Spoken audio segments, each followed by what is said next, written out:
السلام علیکم احترامات ګران مینوالو، زه یم سمال انجم او تاسو ګورئ پاڅون نیوز. نن زه د کولیا کوم چې د کوکارۍ سیمې سره نږدې یوه علاقه ده، په غریزه علاقه ده، په هغې کې یو فضل حیات رو چې د 8 کالو ورسې هغه په کټ کې پروت دی او د هغه دا وینا ده چې 8 کاله مخکې ما مزدوري کوله، ما به د خپل بچو راوړل، په دوی به مې خوړله او زما هم دا ارمان چې به د خپلو بچو باندې تعلیم وکړم او دوی له زه لږه ښه پالنه وکړم. لیکن زما باندې داسې یو مرض حمله وکړله چې زما د نوم نه لاندې چې کوم بدن دا کار نه کوي او زه د بل محتاج یم. 8 کالونه ما بل په ډډه باندې اړی راړی، نو په دې وجه باندې ما تاسو راوغوښتئ. نن موږ فضل حیات رو سره داسې د هغه نه به پوښتنې کوو.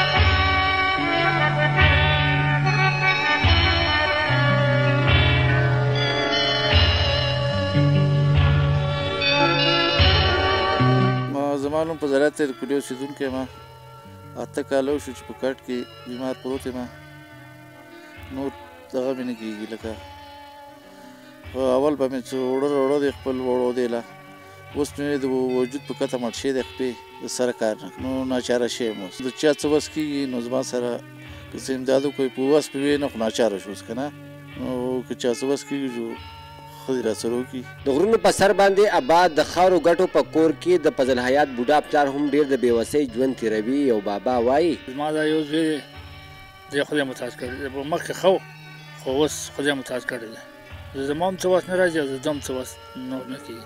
یو خپل بچو یم نه تعلیم وکړو او نه یې صدقه وکړو، نه ما څه وس راته څه تعلیم مالي مزانه ونه کړو، په یو دقسې د خدای په اسره یو نور څه هغه نشي زرک. په دې موقع باندې د علاقې اوسېدونکی امیرزیب د بیمار فضل حیات د علاج او د هغه د بچو لپاره د شتمنو خلکو نه د مدد غوښتنه کړې ده.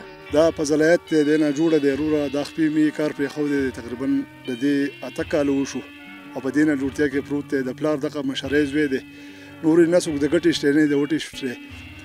صمد ته مونږ د سوال په طریقه باندې ویلي چې صمد خان تاسو به زموږ سره راشئ او دغه به دغ کوي، بس دی الله عزتمن کې راغی او خپل دغه یې وکتل او ډېر وروره ډېر غریبوالی دی، پې ډېر ناچاري ده.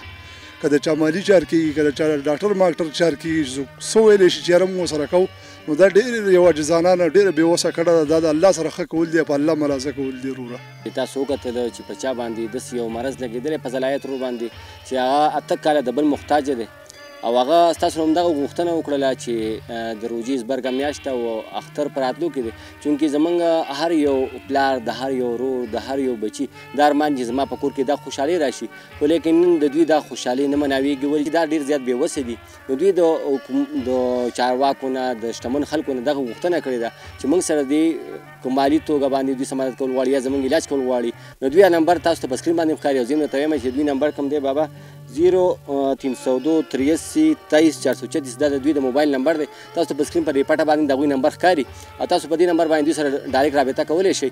ځینې خلک داسې چې هغوی خپل نمبر ورکړي، هغوی خپله دوکانداري کوي، چونکې پاڅون په دې وجه باندې هغه د دغه خلکو اواز جوړېږي چې هغه صرف که تاسو څه فنډینګ، څه مالي امداد کوئ، څه تپوس پوښتنه کوئ، نو هم د دوی په نمبر باندې ډایرکټ کولی شئ. که تاسو موږ چې ته غواړئ زموږ نمبر هم په سکرین باندې چلېږي، خو موږ به صرف د دې لپاره چې تاسو په یو ځای کې دا شان چې د غریبانه یو، نو بلکل موږ ته ویلی چې موږ به د هغوی اواز جوړېږو او دغه اواز به موږ دغه شتمن خلکو ته رسوو. نو موږ امید لرو چې تاسو به زموږ فضل حیات رو سره په پوري توګه باندې که مالي، که د ډاکټر څه امداد یا به تاسو راکوئ، نو تر راتلونکي پروګرام پورې خپل کوربه سمال انجم له عزت ورکوي. په لوی الله مسپارم، د الله په امان.